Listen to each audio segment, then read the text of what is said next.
This is lecture 5 under ENG 407, Language and National Development. Before now, we have looked at the concept of language. We looked at the properties of language and the functions language perform among humans. We have looked at the concept of development as well, and the relationship between language and development, particularly from a national perspective. We are specifically talking about Nigeria in this lecture, looking at the various or some of the language families we have in the country. The first of them is Niger-Congo language family, and languages that can be found in this family form the largest language family in Nigeria, and we can see them among numerous indigenous languages in the country. Some of them are Yoruba, Igbo, Hausa, Edo, Ibibio, and others. The languages are spoken by different ethnic groups across different regions of Nigeria.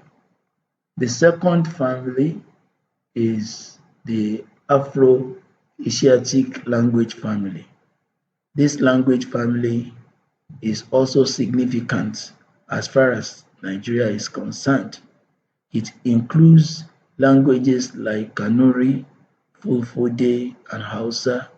While we have Kanuri being spoken primarily in northeastern Nigeria, with historical and cultural significance in the region, Fulfode is spoken by the Fulani ethnic group in northern part of the country.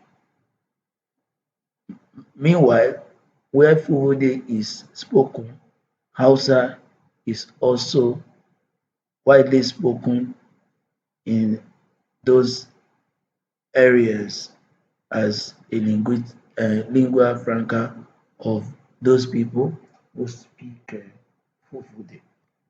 Another family group that we can find in Nigeria is the Nilo-Saharan language family, which is a family that is particularly found in the central and southern regions of the country. We have languages like Nupe and Tiv in this group.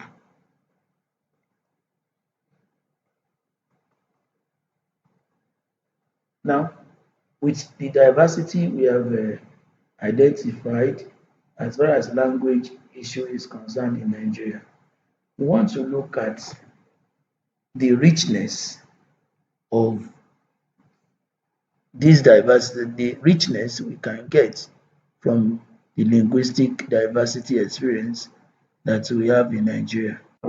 That's why Nigeria Survey of Language Families highlights the linguistic richness and diversity with the country, with each language family representing a distinct set of languages with their own grammatical structures, vocabulary, and cultural significance. Each linguistic family, be it Hausa, Igbo, Yoruba, Nupe, Tiv, Ibira, and so on, has its own distinct set of grammatical rules and as well as grammatical structures. So they can be identified not only by those who speak them or by the culture of those who speak them. They are distinctively different from one another, and this emphasizes the multicultural heritage and the various identity carriers that are of immense value to Nigeria as a country. So the diversity is a blessing, so to speak. If all these things are put together, all those things that make each language to be unique in their own right are put together, Nigeria will have a country with diverse cultures and beauty that is attached to each of those culture, particularly, or each of those cultures, particularly beyond the shores of Nigeria. So understanding the different language families in Nigeria is crucial for national development, because when we understand the various families and the ways by which there is diversity in their structures and the individual groups or ethnic groups they represent, we will be able to formulate effective language policies, educational strategies, and language will work towards achieving language preservation. Effort will be made to ensure that even languages of people that are not so many in number will still be sustained, will be preserved. No language will override the other language, maybe because of the fact that one language has more speakers than the other. So recognizing the unique characteristics and distribution of language families we allow us, we encourage Nigerians to appreciate and promote linguistic diversity, foster inclusivity and cultural pride. So if each of these languages is recognized, those who speak the language will be proud of their language. The diversity in language that we have will give prominence to individual speakers of the various languages, regardless of their number, whether they are many or otherwise. So it's very significant for us as Nigerians and those who are in government to encourage activities that will bring about us identifying what has made each language and the speakers of the language to be unique. That will encourage the sustenance and preservation of those languages that we have in Nigeria. Now, we want to look at the concept of language and society. Language is a reflection of society, and society as well is a reflection of a particular language. There is a, a connection between the language people speak and their and the society where they reside. The two work together. The two are intertwined because language serves as a reflection of the value of the people in a particular society, of the norms of the people of a particular society, of the power dynamics of the people in a particular society. So the way people use language, looking at the vocabulary, the grammar, the speech patterns, can reflect the social hierarchies, the power dynamics, the various cultural values, and the societal structure of those people. Therefore, language is a mirror through which the social, political, and economic realities of the people in a particular community or nation can be reflected. So there's a connection between the people of a particular community and the language they speak. The language of the people will reflect the way of life of the people, the culture of the people, the values of the people, the social interaction, socio political realities of the people. When we talk about language and national development, particularly looking at the distribution of indigenous languages we have in Nigeria, the issue of sociolinguistics will be very important. This field that examines the relationship between language and society is helpful in this regard because it will bring about how language use is influenced by social factors like age, gender, ethnicity, social class, and geographical location. So the language people speak will determine the opportunities available to them.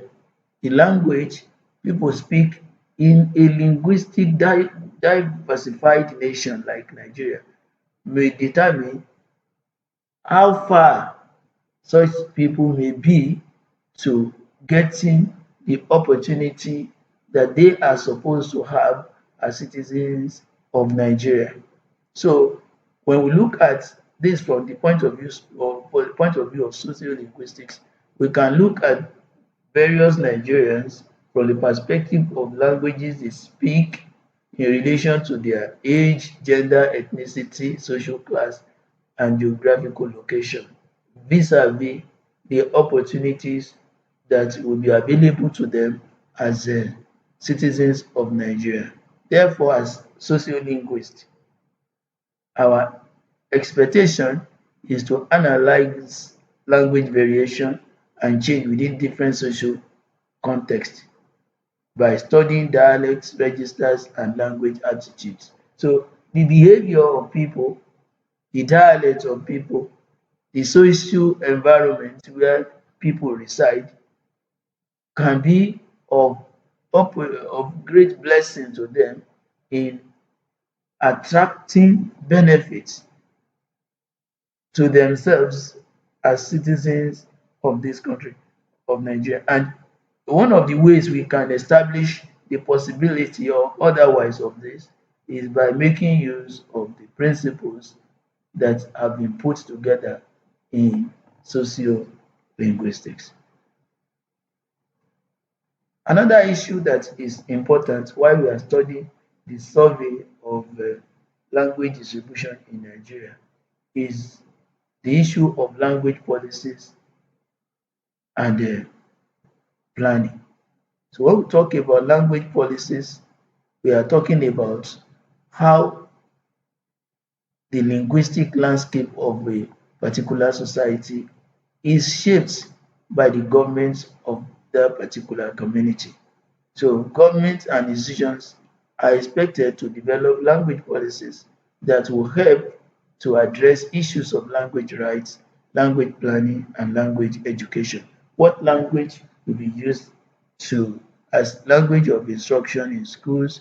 What language will be used as language of government? What language will be used as language that who will interact with people of international community as Nigerians, and what language will be used as a unifying factor in the country. All these have to do with those in government. It's the responsibility of government to propound policies and planning that will determine the various functions a particular language or languages will play in a particular country. So in our own case, policies that are formed can impact language choices, language maintenance, and the promotion of inclusive language practices within the society. If the language that is being chosen for a particular purpose belongs to a set of people, that will determine the disposition of other people and the people whose language has been chosen towards that language. So if a language is given a particular role to play, that role will impact those who use the language, how the language will be maintained, and how the language will contribute to inclusiveness among citizens of Nigeria where we have issues or challenge of linguistic diversity. So language, attitudes and prestige. As we mentioned, the moment a language is chosen and is given a particular role to play, the attitude that people will have towards that language will change. And in a situation where a language is not recognized to play any significant role, either as language of instruction, as a unifying language, as a language by which Nigerians will relate with international community, that language may not enjoy much prestige compared to the language through which one can gain, have access to education, have access to good job, have access to national opportunities from the national level, have access to interaction with the international community. So language attitudes refer to the perceptions, beliefs and evaluations that individuals and communities have towards different languages or dialects. So we can see that while some languages are expanding in Nigeria, some languages are moving towards becoming dead languages. The number of people speaking them is reducing by the day. The reason is the way people look at those who speak those languages, languages that are not so popular, that are not enjoying specific roles or importance. They are not languages of the media, they are not languages of instruction in schools, they are not unifying languages across the country or across some regions of the country. They do not have international influence. So speaking those languages will make one to look like someone coming from a backward generation of people. And in most cases, those who are privileged to be speakers of the language that has as well been privileged to have been chosen to carry out some roles in the country, we actually look down on the other people or who speak the languages that are not so much privileged. So people speaking the languages that are not so privileged are usually stigmatized or marginalized. The language that has a very large number of speakers will bring opportunity of being in the corridors of power to the doors of a good number of the speakers of that language. In a place where, like Nigeria, where democracy is being practiced, the minority, so to speak, may not have their way, may only have their say, while the majority, those who form languages with higher number of speakers, we in many cases have their ways. So belonging to a group of people where that speak a more recognized language will bring about prestige, pride, while those whose languages are not so recognized, mostly because the languages are spoken by a few number of people, are usually marginalized. Power is used over them, and before we know it, such languages begin to suffer reduction in the number of people that speak them.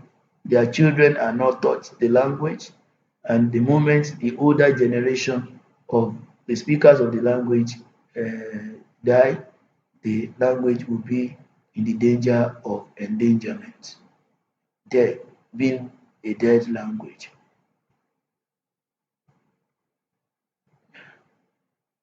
And the same thing still has to do with language and identity. Language, as we have mentioned, is a crucial component of individual and group identity. So it helps individuals to express their cultural, ethnic, and national affiliations, especially when they have a very large number of people speaking the language. It makes those who speak that language to have some sense of belonging, to have solidarity, support with one another. If anything should happen to anyone speaking the language, especially in government, everybody speaking the language will be looking at those who have done that like bad, underrating them, not giving them the recognition they deserve.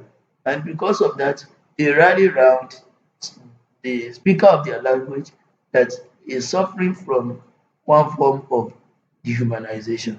So, but in a situation where a language does not have many people speaking it, those speaking it do not have access to power owing to the fact that the number of people that will support them into becoming leaders at one point in time in the country is not enough to achieve that. The possibility of them having some sense of belonging and solidarity towards their language will actually wane, and then that will lead to language suppression, ethnic group suppression. And since people will not want to continue being suppressed, they move to or count themselves to be part of the people, with the people with larger population identifying with their language at the expense of the language of the minority which they naturally belong. So within a very short time, the language with few number of speakers will be suppressed and then will be lost. People will forget about them.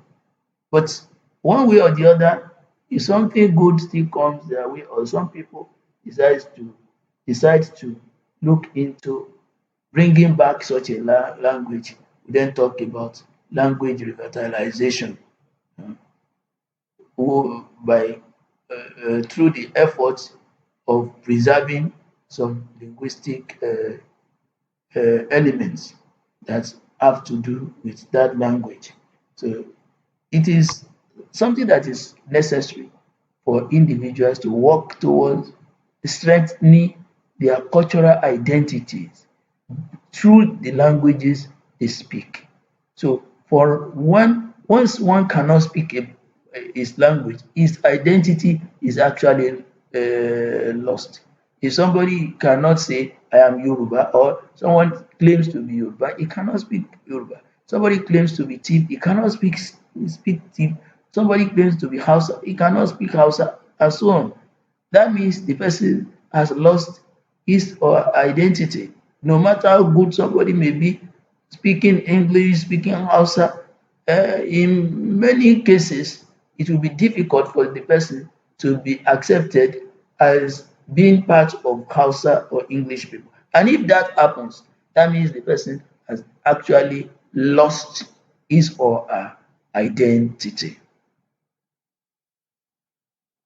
So we have mentioned this language and power. Language based on the number of people speaking it is an opportunity for people to have access to power. In a situation where those who speak a particular language, especially in a country with linguistic diversity, may not have much power because population will not be favorable to them. And in the long run, while forming a minority group, they will actually suffer marginalization or discrimination. Their voices may not be heard. But a language with a higher number of people forming a majority in a linguistically diversified nation like Nigeria, that will actually help those who belong to the ethnic group where that language is spoken to have access to power. to have to be at advantage economically and politically. They will have access to resources. They will have educational opportunities. They will have impact. They will enjoy social mobility, ability to speak the language of the majority will make one to enjoy social mobility, good in terms of good job, in terms of owning offices, in terms of getting promotion and so on. So as far as this course is concerned, we want to quickly run through what we have done so far. So we have looked at language and national development, and through this course we have seen language as a complex system of communication with multiple functions. So language helps individuals to express their thoughts, ideas and emotions and facilitate social interaction and cohesion. The origin of language remains a subject of ongoing research. Different theories propose explanations from evolutionary, social, and cognitive perspectives.